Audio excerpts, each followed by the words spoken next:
ખડે પગે છે અને બનાસકાંઠાની સુરક્ષામાં કોઈ પણ પ્રકારની ચૂક ન રહે તે પ્રકારે અત્યારે ગતિવિધિઓ જોવા મળી રહી છે। હાલ આપણી સાથે સંવાદદાતા મિહિર સોની જોડાયા છે। મિહિર, થોડી વાર પહેલા જે વિદેશ મંત્રાલયનો પત્રકાર પરિષદ થઈ તેમાં ખૂબ જ સાફ શબ્દોમાં કહેવામાં આવ્યું કે અપેક્ષિત નહોતું।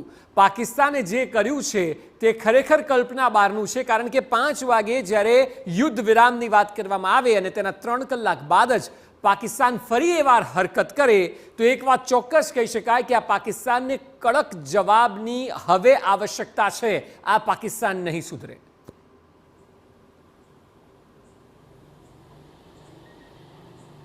એમઈએ ફરી એક વખત પ્રેસ કોન્ફરન્સ કરી અને સ્પષ્ટ શબ્દોમાં કીધું કે ફરી એક વખત પાકિસ્તાને આ સીઝફાયરનું ઉલ્લંઘન છે તે કરવામાં આવ્યું છે। 5 વાગે હજી યુદ્ધ વિરામની જાહેરાત કરવામાં આવી અને બંને દેશો દ્વારા એક્સ ઉપર પોસ્ટ કરી અને ત્યારબાદ ઉલ્લંઘન નહીં કરે તેવી સ્પષ્ટતા કરવામાં આવી, છતાં પણ આ પાકિસ્તાને પોતાની હરકત છે તે બતાવી અને તેને આ પોતાના નાપાક ઈરાદાઓ ફરી શરૂ કરી અને સીઝફાયર છે કે જે યુદ્ધ વિરામના 3 કલાક બાદ જ શરૂ કરી દેવામાં આવ્યું અને બોર્ડર એરિયામાં ફરી એક વખત સીઝફાયરનું ઉલ્લંઘન કરતા છે તે જોવા મળ્યા છે। એટલે એમઈ દ્વારા જે વિદેશ મંત્રાલય દ્વારા પત્રકાર પરિષદ કરી અને ફરી એક વખત એક અલ્ટિમેટમ આપ્યું છે કે જો આ રીતના પાકિસ્તાન સીઝફાયર કરશે તો તેને આ રીતનો જડબાતોડ જવાબ છે તે આપશે।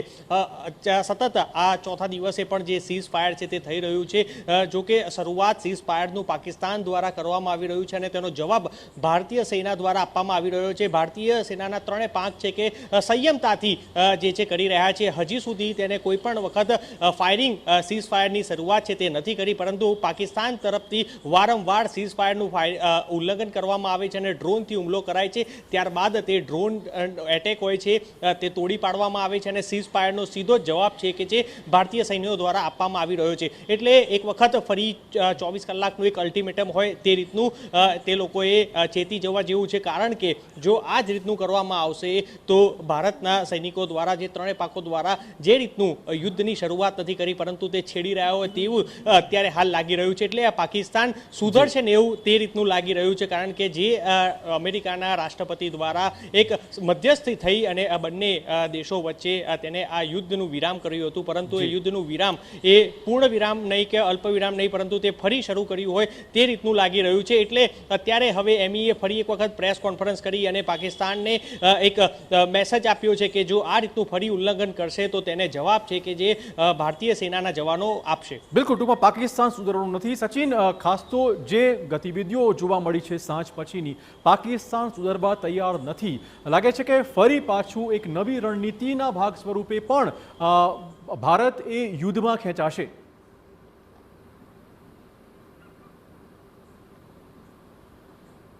ચિરાગ, આપણે જોયું છે પહેલાં પણ, પછી એ 65નું વોર હોય કે પછી 71નું વોર હોય, આપણે જોયું છે કે પાકિસ્તાન હંમેશા પલટવાર કરે છે અને એની ટેન્ડન્સી રહેલી છે, એની એ પ્રકારની માનસિકતા રહેલી છે। ત્યારે માનસિકતાના ભાગરૂપે ભલે ડોનાલ્ડ ટ્રમ્પ અમેરિકાના રાષ્ટ્રપતિ જે છે એમના તરફથી જાહેરાત કરવામાં આવી હોય, માર્કો રૂબિયો જે છે એમના તરફથી કહેવામાં આવ્યું હોય અને મધ્યસ્થી કરીને આ સમગ્ર બાબતને શાંત પાડવાનો પ્રયત્ન કરવામાં આવ્યો કે બંને દેશો સમજીને આ પ્રકારે જે છે કોઈ નિર્ણય લે। સીઝફાયરની વાત પણ થઈ, સીઝફાયરની જાહેરાત પણ થઈ પાકિસ્તાન તરફથી, ડીજીએમઓ તરફથી, ભારતના જે ડીજીએમઓ છે એમની સાથે વાત પણ થઈ।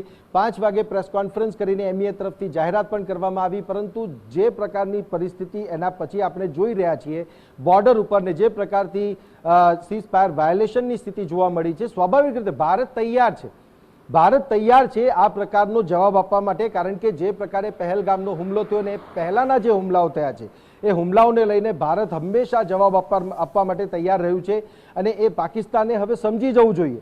ફક્ત વાતચીત કરવાથી કે શાંતિ મંત્રણાની વાતચીત કરવાથી કે પછી ટેરરિઝમને બિલકુલ ચોક્કસ તંત્ર એલર્ટ છે, આર્મી પણ એલર્ટ છે, પરંતુ વિદેશ સચિવે આખરે કઈ ભાષામાં આ હુમલાની પુષ્ટિ કરી છે એ સાંભળીએ।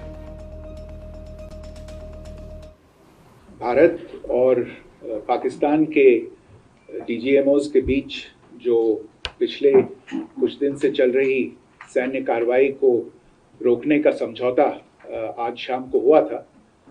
पिछले कुछ घंटों से इस समझौते का पाकिस्तान की ओर से घोर उल्लंघन हो रहा है। भारतीय सेना जवाबी कार्रवाई कर रही है और इस सीमा अतिक्रमण से निपट रही है। ये अतिक्रमण अत्यंत ही निंदनीय है और पाकिस्तान इनके लिए जिम्मेदार है। हमारा मानना है कि पाकिस्तान इस स्थिति को ठीक से समझे और इस अतिक्रमण को रोकने के लिए तुरंत उचित कार्रवाई करे।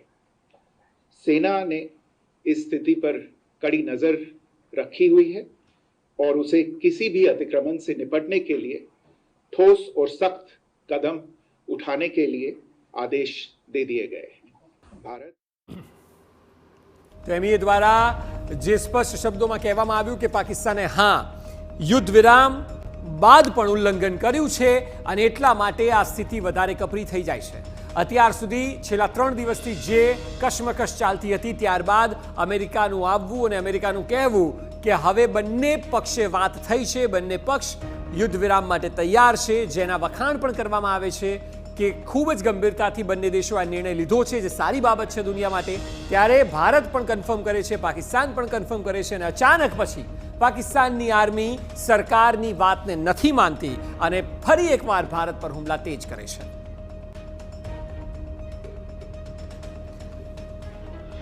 મિહિર, જે પ્રકારની સ્થિતિનું સર્જન થયું છે, ચોંકાવનારી બાબત એ છે કે ચીન દ્વારા પાકિસ્તાનને